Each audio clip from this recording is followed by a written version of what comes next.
وَلَنَبْلُوَنَّكُمْ بِشَيْءٍ مِّنَ الْخَوْفِ وَالْجُوعِ وَنَقْصٍ مِّنَ الْأَمْوَالِ وَالْأَنفُسِ وَالثَّمَرَاتِ وَبَشِّرِ الصَّابِرِينَ۔ فرمایا میں ضرور تمہیں آزماؤں گا، میں ضرور تمہیں آزماؤں گا، خوف دے کر، جانوں مالوں پھلوں کی کمی دے کر، اور اگر تم نے صبر کیا تو میرے محبوب انہیں جنت کی اور میری رحمت کی خوشخبری سنا دیجئے۔ اگر کوئی نیک بیمار پڑ جائے تو اس کی اللہ آزمائش فرما رہا ہوتا ہے، اس کی اللہ آزمائش کرتا ہے، اللہ تبارک و تعالیٰ اس پر فضل فرماتا ہے، اس کی آزمائش کرتا ہے۔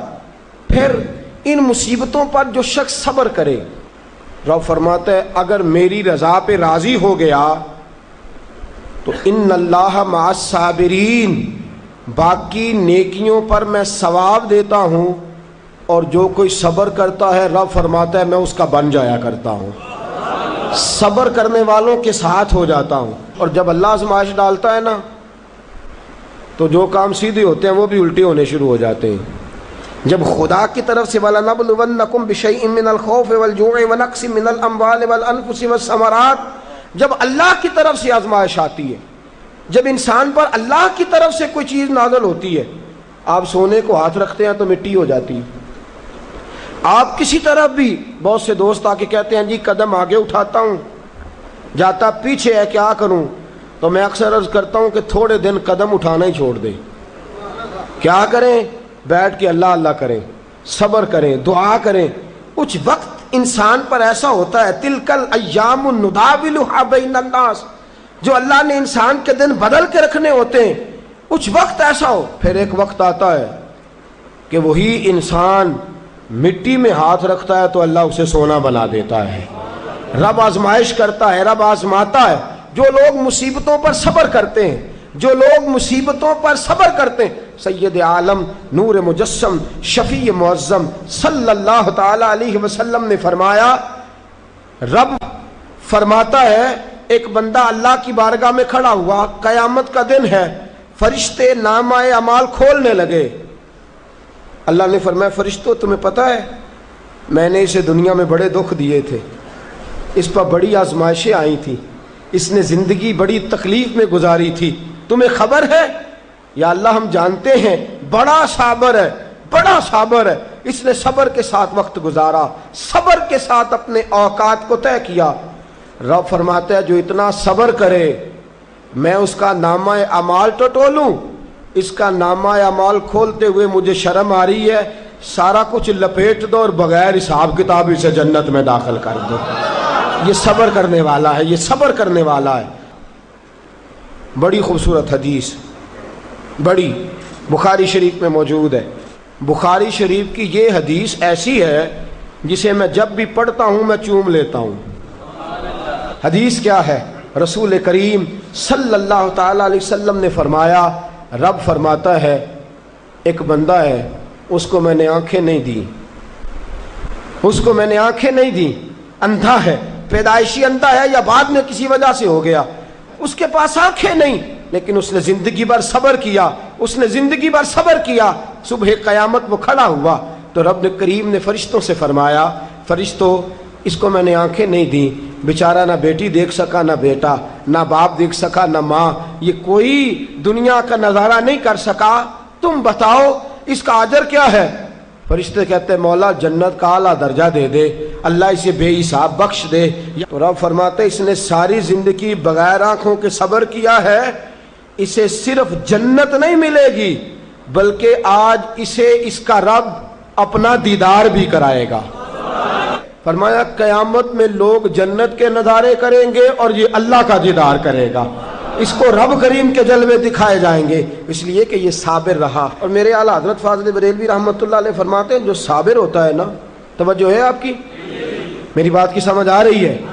اعلیٰ حضرت فرماتے ہیں بڑا قیمتی جملہ، فرماتے ہیں جو صابر ہوتا ہے وہ سکون میں ہوتا ہے۔ شیخ سعدی رحمۃ اللہ تعالی علیہ کے پاس ایک شخص آیا، کہنے لگا حضرت جی دیکھیں نا میرے پاس اتنے بھی پیسے نہیں کہ میں جوتے لے سکوں۔ فرمایا صبر کر اللہ دے گا۔ کہنے لگا جی صبر ہی کیا ساری عمر، اس نے جوتے لینے کے برابر بھی پیسے نہیں دیے، ننگے پاؤں پھیر رہا ہوں۔ شیخ سعدی رحمۃ اللہ تعالی علیہ نے اس کا بازو تھاما، ایک گھر میں لے گئے، دروازے پہ دستک دی، گھر کا مالک باہر آیا، اس نے دونوں طرف بیساکھیاں پکڑی ہوئی ہیں، ٹانگیں تو ہیں پر پیر ہی کوئی نہیں۔ فرمانے لگے بتا یہ اچھا ہے کہ تو، کہنے لگا جی میں آپ سے بھی معافی مانگتا ہوں، اپنے رب سے بھی معافی مانگتا ہوں۔ نبی پاک صلی اللہ تعالی علیہ وسلم نے فرمایا خدا اگر تجھے مصیبت دیتا ہے نا، اور ان مصیبتوں پر جب اللہ تجھے قیامت میں اجر دے گا تو تیرا دل چاہے گا کاش سکون ہوتا ہی نہ، آزمائشیں ہی آزمائشیں ہوتی، تو وہ اجر دیکھے گا۔ وہ کسی دانشور نے کہا تھا کہ میرا باپ انتقال کر گیا، 6 مہینے گزرے تو میرا 18 سال کا بیٹا بھی انتقال کر گیا۔ کہنے لگے میں نے اپنے 80 سال کے باپ کا جنازہ اٹھایا تو میری کمر نہیں جھکی، لیکن جب 18 سال کے بیٹے کا جنازہ اٹھانے لگا تو میری کمر جھک گئی، اور رو کے کہنے لگا لوگوں باپ کا جنازہ پڑھنا آسان ہے، دعا کرو کسی کو بیٹے کا جنازہ نہ پڑھنا پڑ جائے، بڑا مشکل کام ہے، بڑا کٹھن مرحلہ ہے۔ حضرت ابو ہریرہ رضی اللہ تعالیٰ عنہ فرماتے ہیں اللہ کے محبوب صلی اللہ تعالیٰ علیہ وآلہ وسلم کے صاحبزادے جناب ابراہیم علیہ السلام فرماتے ہیں حضور کے صاحبزادے آپ رات کو جب ان کی ولادت ہوئی تو نبی کریم علیہ السلام ہمارے درمیان آئے۔ جاگیے ذرا غور فرمائیے گا بات پہ۔ سید عالم صلی اللہ علیہ وسلم تشریف لائے اور ہم نے حضور کے چہرے کو چمکتے دیکھا۔ ہم نے کہا یا رسول اللہ موڈ مبارک بڑا اچھا ہے، حضور کوئی خیر کی خبر ہے؟ فرمایا مجھے مبارک دو، اللہ نے مجھے بیٹا عطا فرمایا ہے۔ فرماتے ہیں اگلے ہی دن، ایک روایت ہے کچھ عرصے کے بعد، ایک روایت ہے اگلے ہی دن ظہر کے بعد میرے محبوب نے پیار کرنے کے لیے بیٹا اٹھایا اور صاحبزادے کی سانسیں اکھڑنے لگی۔ رسول پاک کے صاحبزادے نبی پاک کے مقدس ہاتھوں میں سانسیں اکھڑ رہی ہیں، حضور کے دستے مبارک میں صاحبزادے نے وصال کر دیا۔ آنکھیں بند کی تو نبی کریم کی مقدس آنکھوں میں آنسو آئے۔ رات خوشی تھی، رات حضور مبارکیں وصول کر رہے تھے، رات مسکرا رہے تھے، ایک ہی تو رات گزری ہے، 24 ہی تو گھنٹے ہوئے ہیں، آنکھوں میں آنسو بھر آئے ہیں۔ حضرت عبداللہ ابن عمر رضی اللہ تعالیٰ عنہ عرض کرتے ہیں یا رسول اللہ آپ رو رہے ہیں؟ حضور صاحبزادے کا انتقال ہوا تو رو رہے ہیں؟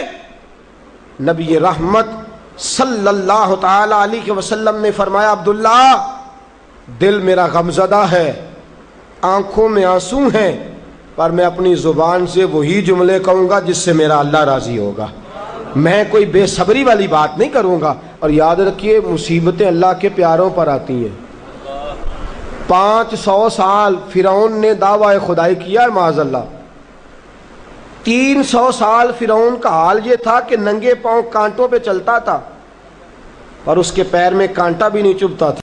اس سنگ آستا پہ جبینے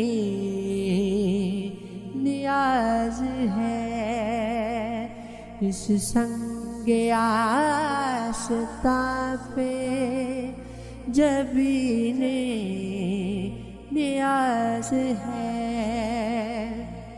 واللہ کیا نماز ہماری نماز ہے، ہر آئینے کے پردے میں آئینہ ساز ہے، ہر آئینے کے پردے میں آئینہ ساز ہے، وہ خاک آستاں گے تیری